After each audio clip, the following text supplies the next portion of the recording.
बहुत बहुत स्वागत है। आप एबीपी न्यूज देख रहे हैं। मेरा नाम रुबिका लियाकत है। मास्टर स्ट्रोक की शुरुआत अब। हमेशा ऐसा ही हुआ है कि जब भी चुनावों से पहले कोई बजट आया है, चुनावी राज्यों को ध्यान में रखते हुए घोषणाएं जरूर हुई है, लेकिन इस बार ऐसा नहीं हुआ। सरकार ने उत्तर प्रदेश, उत्तराखंड, पंजाब, मणिपुर और गोवा को डायरेक्टली प्रभावित करने वाली कोई प्रमुख घोषणा नहीं की। हालांकि बजट में जो भी प्रावधान हुए हैं वो देश को आगे ले जाने और देश के इंफ्रास्ट्रक्चर को मजबूत बनाने में जरूर काम आएंगे। लेकिन आज का बजट कोई लोक लुभावन बजट नहीं था। मिडिल क्लास के लिए कोई खास घोषणाएं नहीं थी। इसीलिए ये सवाल उठ रहे हैं कि क्या चुनावों की परवाह किए बगैर सरकार ने बहुत बड़ा रिस्क ले लिया है, या फिर बीजेपी इन चुनावों में कॉन्फिडेंट है। खासतौर पर यूपी, उत्तराखंड में उसकी वापसी हो रही है क्या? इस बात की कॉन्फिडेंस क्या सरकार में दिख रहा है, बीजेपी में दिख रहा है? मास्टर स्ट्रोक की कवर स्टोरी आज इसी सवाल के जवाब को तलाशती हुई। भारत माता की, भारत माता की, भारत माता की।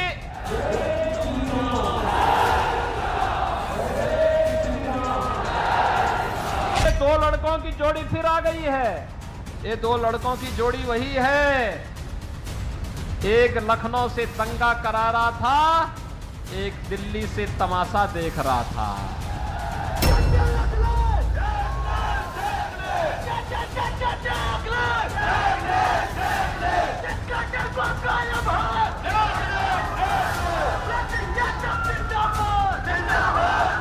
वो जितने गाली हमें देंगे हम और शक्तिशाली होंगे। इतने गर्म चुनावी माहौल में जब बजट का दिन आता है तो ये उम्मीद स्वाभाविक होती है कि कुछ लोक लुभावन घोषणाएं होंगी, कुछ वोटर्स को सीधे फायदा देने के प्रावधान होंगे और ऐसी कोशिश की जाएगी कि सत्तासीन पार्टी को चुनावों में थोड़ी बढ़त मिल जाए। लेकिन क्या आज का बजट चुनावी बजट था? क्या बजट का कोई चुनाव कनेक्शन मिल पाया?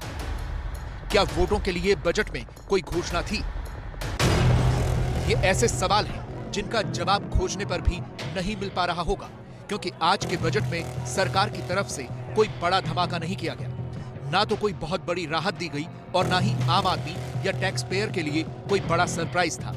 विपक्ष खुद कह रहा है कि इससे अच्छा तो चुनावी बजट ही होता।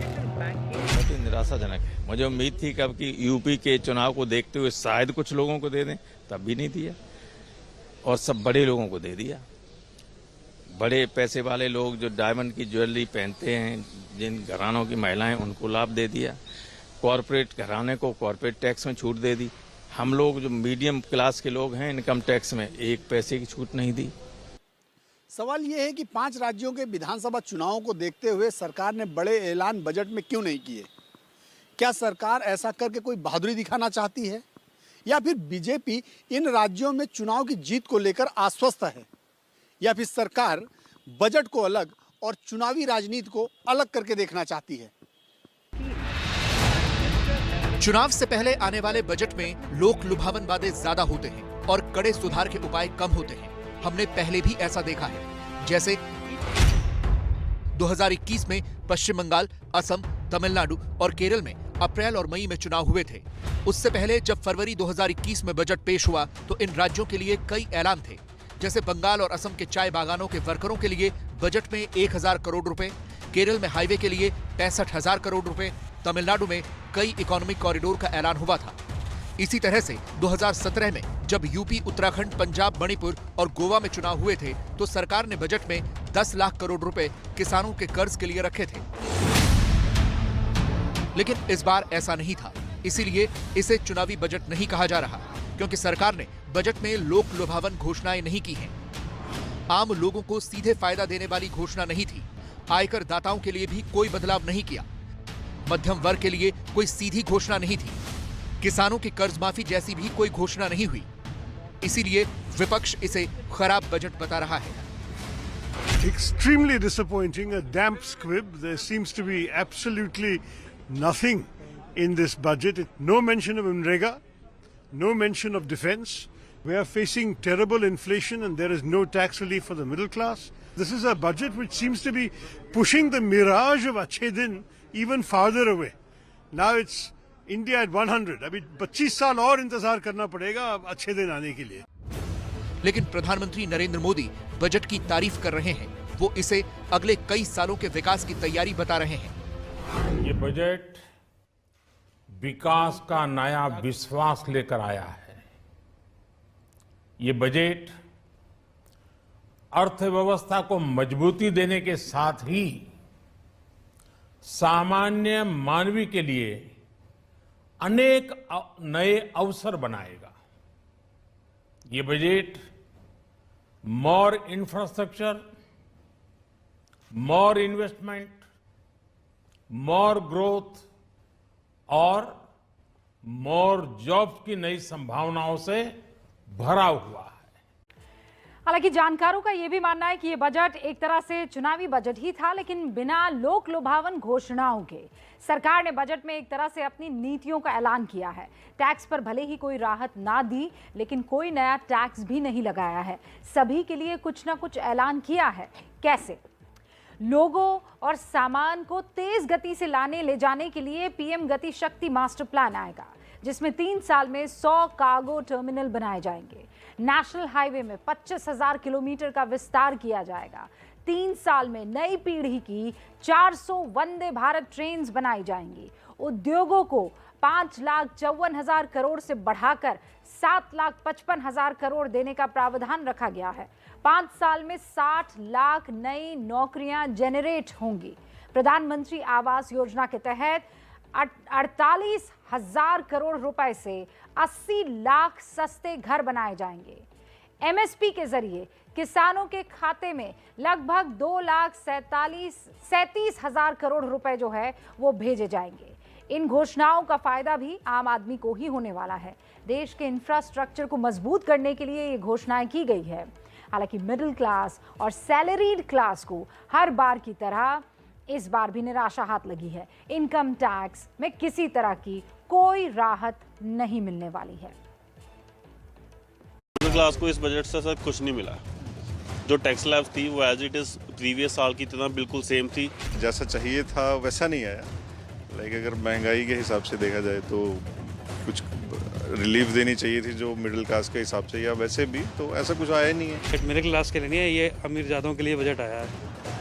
ये सिर्फ अमीर और अमीर हो जाएगा, गरीब और गरीब हो जाएगा। कोविड की वजह से आप 3.25 करोड़ ऑलरेडी जॉब जा चुकी हैं लोगों की, तो 60 लाख जो प्रोवाइड किए जाएंगे वो उन्हीं को कंपेंसेट नहीं कर पाएंगे, तो बाकी नए को तो मिल ही नहीं पाएगा कुछ भी उसमें। मतलब एक टैक्स में तो कुछ भी इन्होंने रिडक्शन दिया ही नहीं है एक तरीके से, तो वो आम आदमी के लिए तो मुझे लगता नहीं है कि ये किसी भी एंगल से बजट ने कुछ किया है। हर बार की तरह इस बार भी मिडिल क्लास को बजट से काफी उम्मीदें थीं और हर बार की तरह ही मिडिल क्लास के हाथ निराशा ही आई। I take this opportunity to thank all the taxpayers of our country who have contributed immensely and strengthened the hands of the government. यानी मिडिल क्लास को वित्त मंत्री की तरफ से सिर्फ थैंक यू ही मिला, जबकि उम्मीद थी कि इनकम टैक्स में सरकार की तरफ से छूट मिलेगी। एटीसी के तहत 1.5 लाख की छूट का दायरा बढ़ेगा। होम लोन इंटरेस्ट के 2 लाख रुपए की सीमा बढ़ेगी। 3 लाख तक की इनकम टैक्स फ्री होगी और इनकम टैक्स के स्लैब में भी बदलाव की उम्मीद थी, लेकिन सरकार ने कोई बदलाव नहीं किया। वित्त मंत्री बड़े गर्व से कह रही हैं कि कोई छूट नहीं दी तो टैक्स बढ़ाया भी तो नहीं। मैंने टैक्स इंक्रीज नहीं किया, लास्ट ईयर भी इस साल भी एक भी पैसा टैक्स के द्वारा मैंने एडिशनली कमाने के लिए कोई कोशिश नहीं की। पिछले बार प्रधानमंत्री जी का आदेश था कि डेफिसिट कितने भी क्यों ना हो, पैंडेमिक के समय जनता के ऊपर टैक्स का बोझ डालना नहीं, वही इंस्ट्रक्शन इस बार भी। इसीलिए हमने टैक्स के द्वारा कोई पैसा कमा करके उससे राहत ढूंढने का अटेम्प्ट भी नहीं किया। टैक्स इंक्रीज नहीं हुआ। मिडिल क्लास को राहत देनी इसलिए जरूरी थी क्योंकि आम लोग महंगाई की मार से जूझ रहे हैं। सामान के अलावा पेट्रोल डीजल भी महंगा है। पहले से ही टैक्स की दरें बहुत ज्यादा हैं। कोविड में नौकरियों की छंटनी हुई है। कोविड की वजह से तनख्वाहें नहीं बढ़ी हैं। कोरोना के इलाज में आर्थिक नुकसान भी हुआ है। लेकिन इसके बावजूद मिडिल क्लास के इस करदाता के लिए वित्त मंत्री के पास सिर्फ थैंक यू ही है। I take this opportunity to thank all the taxpayers of our country who have contributed immensely and strengthened the hands of the government. ये हाल तब है जब सरकार की एक बड़ी आमदनी का जरिया यही मिडिल क्लास है। कैसे, ये देखिए। सरकार को उधार और दूसरी देनदारियों से 35% की कमाई होती है। 16% हिस्सा जीएसटी से आता है, 15% इनकम टैक्स से, 15% कॉर्पोरेशन टैक्स से, 7% की केंद्रीय एक्साइज ड्यूटी होती है, 5% कस्टम ड्यूटी से आता है और बाकी 7% अन्य सोर्सेस से आता है। इसीलिए कांग्रेस ये आरोप लगा रही है कि सरकार अमीरों को अमीर बना रही है, लेकिन मध्यवर्ग और गरीबों के बारे में नहीं सोच रही। The rich have become richer. 142 persons have increased their wealth in the last 2 years. Total receipts of the government of India is 40 lakh crore. And these 142 people have increased their wealth by 30 lakh crore.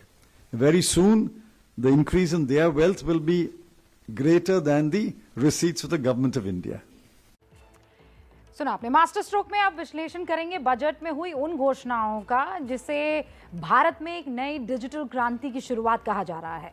वित्त मंत्री निर्मला सीतारामन ने आज देश में 5G mobile सेवा के शुरू करने का रोड मैप रखा, जिसके मुताबिक अगले साल देश में 5G सेवाएं शुरू हो जाएंगी।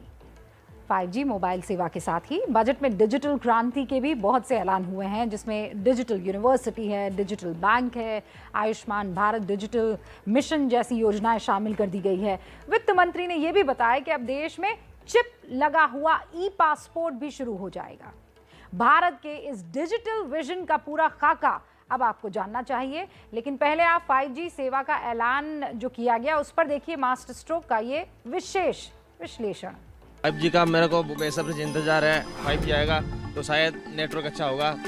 5G का तो इंतजार सभी के 5G आने वाला है, पर 4G सही ढंग से स्पीड नहीं दे रहा है। 5G का इंतजार तो है। आज के आधुनिक समय में 5G का होना भी जरूरी है, तो आने वाले समय में अच्छा काम करने के लिए 5G की जरूरत है। 4G के नेटवर्क थोड़े से डाउन हो चुके हैं, तो क्या पता 5G आए तो और एक्स्ट्रा चल जाए। ये इंतजार अब खत्म होगा। वैसे तो 5G का ट्रायल देश में पिछले 2 साल से जारी है, नतीजे भी अच्छे हैं, लेकिन इंतजार था तो सरकार की हरी झंडी का, वो भी वित्त मंत्री के बजट भाषण के इस ऐलान से खत्म हो गया। 5G technology in particular can enable growth and offer job opportunities. Required spectrum auctions will be conducted in 2022 to facilitate rollout of 5G's mobile services within 2022-23 by private telecom providers. 5G की शुरुआत का मतलब है भारत में एक नई digital क्रांति। इसकी मांग टेलीकॉम कंपनियां तो कर ही रही थी। अब वित्त मंत्री के ऐलान से यह तय हो गया कि 5G स्पेक्ट्रम की नीलामी 2022 में होगी और वित्त वर्ष 2022-23 में ही 5G सेवा शुरू भी हो जाएगी। 5G की जरूरत क्यों है, क्यों देश इसका बेसब्री से इंतजार कर रहा है और इसके आने से क्या फायदे होंगे, ये हमने एक्सपर्ट से समझने की कोशिश की। जो काम पूरे दिन में होता था अब वो शायद 1 घंटे में हो जाए। कुल मिला के हम देखें, क्योंकि पूरी भारत की अर्थव्यवस्था, क्या दुनिया की अर्थव्यवस्था इंटरनेट पे पूरी तरह से निर्भर हो चुकी है। ओवरऑल मैं कहूं तो जीडीपी में भी कहीं जाके इसका असर होगा। इंटरनेट की रफ्तार को फुल स्पीड करने के साथ ही इस बात की भी तैयारी की जा रही है कि गांव-गांव तक इंटरनेट पहुंचाया जाए। वित्त मंत्री ने 5G रोल आउट का जिक्र करते हुए सबसे पहले रोजगार का नाम लिया। उन्होंने कहा कि इससे नई नौकरियों के अवसर पैदा होंगे, इसलिए हमने 5G के रोजगार कनेक्शन की पड़ताल की। सबसे पहले 5G से जीडीपी पर पड़ने वाले असर को आपको देखना चाहिए। अंतर्राष्ट्रीय संस्था GSMA के मुताबिक 5G आने से 2040 तक भारत की जीडीपी में 34 लाख करोड़ का इजाफा होगा। दुनिया की अगर बात करूं तो अनुमान के मुताबिक 2035 तक 5G से दुनिया की जीडीपी में 973 लाख करोड़ रुपए और जुड़ जाएंगे। जीडीपी में फायदे का सीधा मतलब यह है कि इससे रोजगार भी पैदा होंगे। भारत में इससे कितनी नौकरियां पैदा हो सकती है, अब इस पर नजर डालिए। एक रिसर्च ये बताती है कि 5G शुरू होने पर भारत में लगभग जो है लगभग 1.5 लाख नौकरियों की डिमांड जो है वो आने वाली है। खासकर पहले 2 साल में नई नौकरियों के जो अवसर है वो ज्यादा पैदा होंगे। 5G आने पर दूरसंचार कंपनियों के अपने कर्मचारियों की संख्या 18% तक बढ़ानी पड़ सकती है, ये भी अनुमान है। और ऐसा नहीं है कि 5G आने पर सिर्फ टेलीकॉम सेक्टर को ही फायदा होगा। GSMA की रिपोर्ट बताती है कि भारत में हर क्षेत्र के विकास में 5G से उछाल आना ही आना है। 5G से होने वाले फायदे का सबसे बड़ा हिस्सा निर्माण क्षेत्र को करीब 20% मिलने की उम्मीद है। इसके बाद रिटेल सेक्टर को 12% हिस्सा जो है वो मिल सकता है। IT सेक्टर को 5G के फायदे का 11% हिस्सा मिलेगा, जबकि कृषि क्षेत्र को 11% का हिस्सा फायदे का मिल सकता है। साफ है, इंटरनेट अब GDP और रोजगार का बूस्टर डोज बन चुका है और इसीलिए सरकार 5G सेवा तो शुरू कर ही रही है। देश के गांव-गांव तक इंटरनेट पहुंचाने का भी ब्लूप्रिंट इस बजट में पेश कर दिया गया है। इस ब्लूप्रिंट के मुताबिक अगले 3 साल में देश का ऐसा कोई गांव नहीं होगा जहां इंटरनेट की पहुंच न हो। सरकार के मुताबिक 2025 तक देश के हर गांव को इंटरनेट से जोड़ दिया जाएगा और इसके लिए PPP मॉडल के तहत ऑप्टिकल फाइबर लाइन बिछाई जाएगी। इसका असर यह होगा कि इंटरनेट से जुड़े रोजगार के जो अवसर अभी सिर्फ बड़े शहरों में ही मौजूद हैं, वो छोटे शहरों तक भी पहुंचेंगे और 5G तकनीक इसके लिए सबसे ज्यादा फायदेमंद साबित होगी। हम देखें कि जब हम टीयर 1 सिटीज से बाहर जाते हैं, टीयर 2, टीयर 3 या गांव के इलाके में जाते हैं, तो वो स्पीड इंटरनेट की नहीं मिल पाती है, जिसके कारण हम देखते हैं कि इंटरनेट से संबंधित बिजनेसेस खाली टीयर 1 सिटीज या उनके आसपास जम के रह जाते हैं। जैसे ही 5G आएगा और देश में इसका विस्तार होगा, आप देखेंगे कि ये बिजनेसेस दूर दराज के इलाकों में भी सेटअप होने शुरू हो गए। 5G को शुरू करना इसलिए भी जरूरी है क्योंकि इसे पिछले साल शुरू किया जाना था, लेकिन कोविड महामारी की वजह से ऐसा नहीं हो सका था। इस बीच दुनिया के 61 देशों में 5G सर्विसेज शुरू हो चुकी हैं। 2G, 3G और 4G की सर्विसेज भी भारत में देरी से शुरू हुई थी। 2G सर्विस की शुरुआत 1991 में फिनलैंड में हुई थी, लेकिन भारत में ये 1995 में शुरू हो पाई। इसके बाद 2001 में फिनलैंड ने 3G सेवा की शुरुआत की, लेकिन भारत में इसे पहुंचने में 7 साल लग गए और 2008 में भारत में इसकी शुरुआत हो पाई। 2009 में स्वीडन ने 4G शुरू कर दिया था। भारत में ये सेवा 2015 में आई, जबकि 5G को शुरू करने वाला पहला देश दक्षिण कोरिया है, जहां 2018 से 5G शुरू हो चुका है। वित्त मंत्री निर्मला सीतारमण के बजट में 5G को हरी झंडी के साथ ही डिजिटल इंडिया का भी रोडमैप देखने को मिला। देखिए, वित्त मंत्री निर्मला सीतारमण ने आज पेपरलेस यानी डिजिटल बजट पेश किया। इसके साथ ही डिजिटल इंडिया को बढ़ावा देने के लिए कई बड़े ऐलान भी किए, जिन्हें 5G तकनीक से पूरा करना और आसान होगा। बजट में ई-पासपोर्ट का ऐलान हुआ, जिसमें चिप लगाई जाएगी। डिजिटल यूनिवर्सिटी की भी घोषणा की गई। कोरोना से बच्चों की पढ़ाई में जो नुकसान हो रहा है, उसकी भरपाई के लिए प्रधानमंत्री ई-विद्या प्रोग्राम के तहत 200 टीवी चैनल खोलने का ऐलान किया गया है। इसके साथ ही 75 जिलों में 75 डिजिटल बैंक बनाए जाएंगे और आयुष्मान भारत डिजिटल मिशन की भी घोषणा कर दी गई है। भविष्य में इलेक्ट्रिक गाड़ियों को बढ़ावा देने के लिए बैटरी की अदला बदली की योजना भी लाए जाने का प्रस्ताव बजट में पेश कर दिया गया है। बजट में वित्त मंत्री निर्मला सीतारमण ने 2 बहुत बड़े ऐलान किए हैं। ये घोषणा इतनी बड़ी है कि इनका असर आने वाले वक्त में भारत की अर्थव्यवस्था पर बहुत ज्यादा होगा। पहले ऐलान में उन्होंने बगैर नाम लिए क्रिप्टो करेंसी पर सरकार की तरफ से उठाए गए सबसे बड़े कदम की जानकारी दी। दूसरे ऐलान में उन्होंने बताया कि किस तरह भारत अब छपे हुए नोटों के बदले डिजिटल करेंसी का इस्तेमाल शुरू करने जा रहा है। तो पहले आपको दिखाते हैं क्रिप्टो करेंसी पर कौन सा बड़ा कदम उठाया गया है और किस तरह ये देश में उन 10 करोड़ से भी ज्यादा निवेशकों पर असर डालने वाला है जो क्रिप्टो करेंसी में इन्वेस्ट करते हैं। What Reserve Bank issues is the digital currency. Everything that prevails outside of it in the name of digital whatever are assets being created by individuals, and in transacting that asset, if there are profits being made, we are taxing that profit at 30%. We are also tracking every trail of money in that by saying every transaction will be 1% TDS.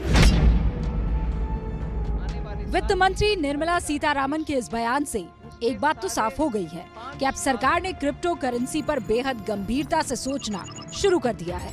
लेकिन उनका ये बयान देश के उन करोड़ों निवेशकों के लिए झटके वाला है जो अभी तक क्रिप्टो करेंसी में निवेश करके बगैर टैक्स दिए कमाई कर रहे थे। सरकार के इस फैसले का असर किस तरह होगा, उसे बेहद आसान भाषा में अब आपको समझना चाहिए। मान लीजिए आपने किसी भी क्रिप्टो करेंसी में 10,000 रुपए निवेश किए। कुछ वक्त बाद जब इसकी कीमत बढ़कर 15,000 हो गई, तब आपने इसे बेच दिया। तो क्रिप्टो करेंसी में निवेश करके आपने जो 5,000 रुपए कमाए, उस पर 30% टैक्स लगेगा, यानी 1,500 रुपए आपको सरकार को टैक्स के रूप में देने होंगे। इसके अलावा क्रिप्टो करेंसी की जब आप खरीद या बिक्री करेंगे तो उस पर 1% TDS भी देना होगा। पहले क्या था, वो अदर सोर्सेज में डिफाइन था और आपका स्लैब अगर 10% इनकम टैक्स स्लैब में आप आते हैं तो आपको 10% ही टैक्स देना था। 20% स्लैब में आते थे तो 20% देना था।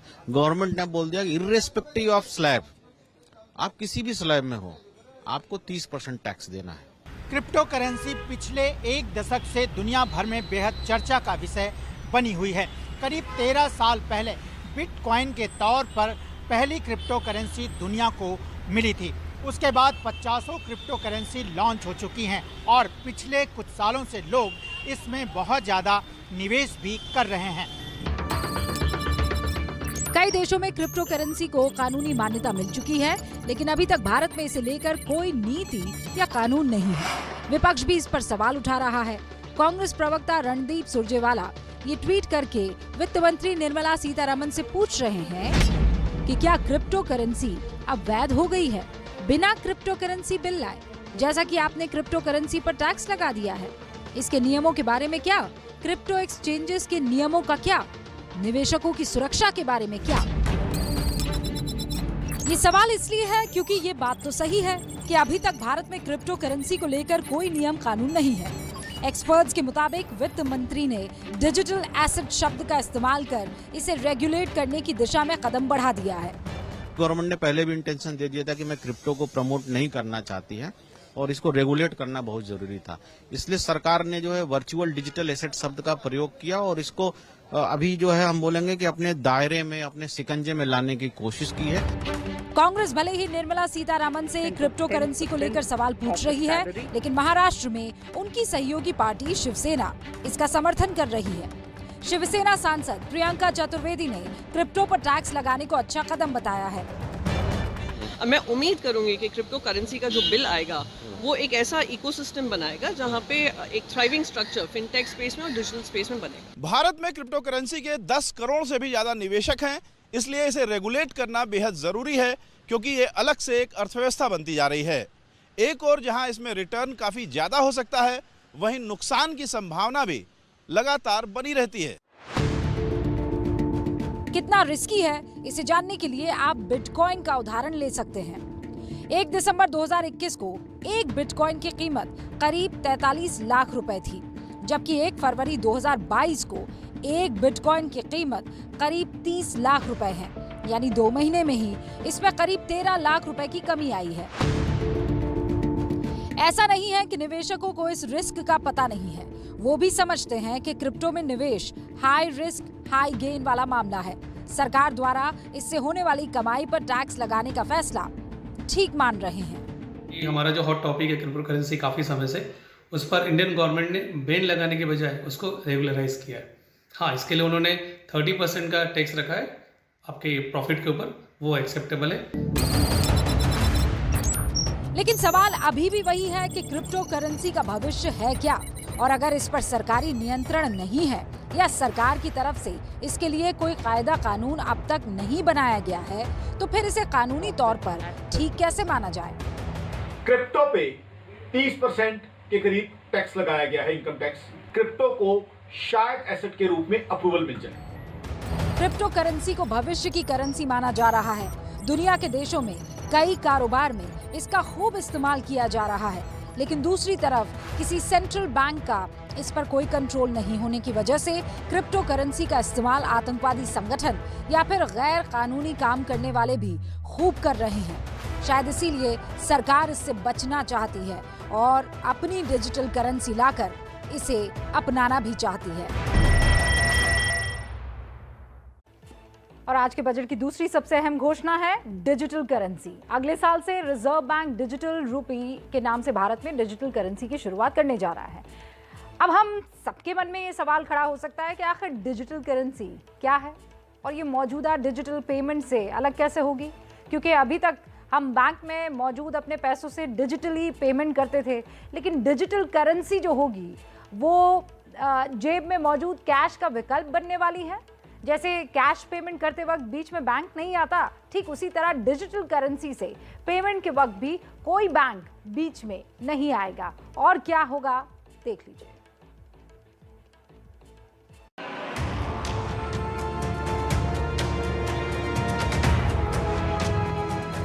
भारतीय अर्थव्यवस्था के लिए अगला साल बेहद अहम साबित होने वाला है, क्योंकि अगले साल से भारत में डिजिटल करेंसी की शुरुआत हो सकती है।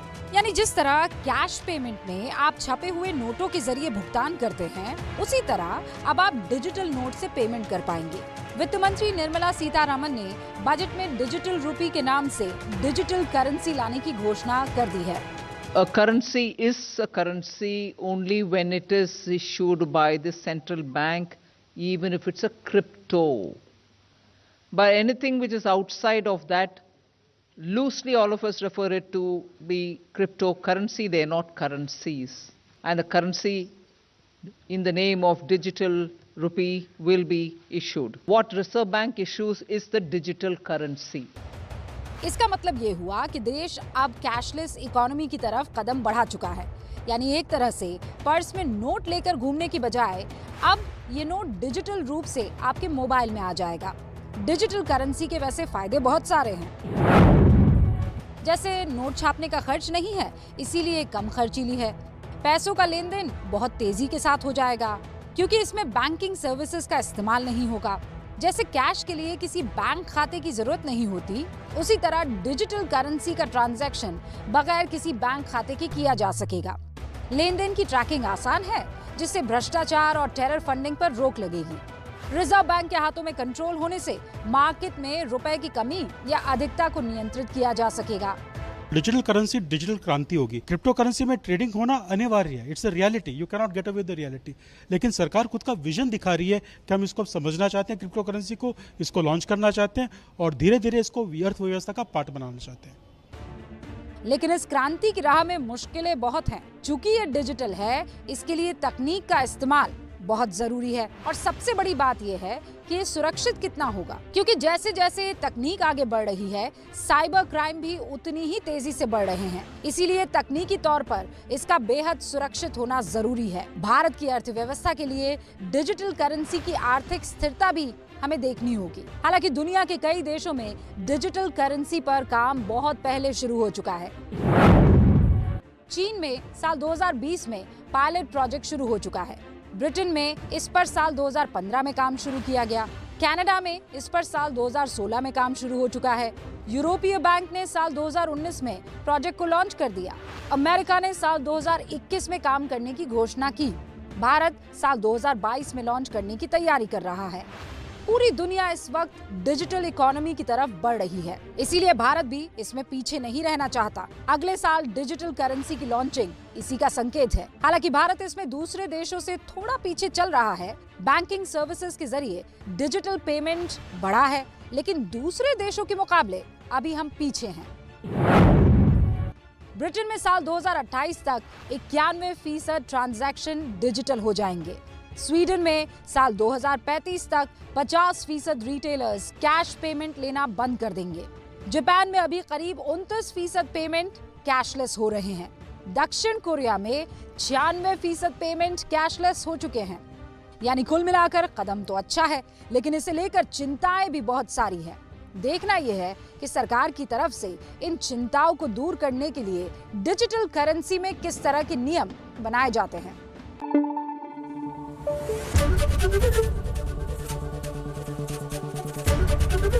एबीपी न्यूज आपको रखे आगे।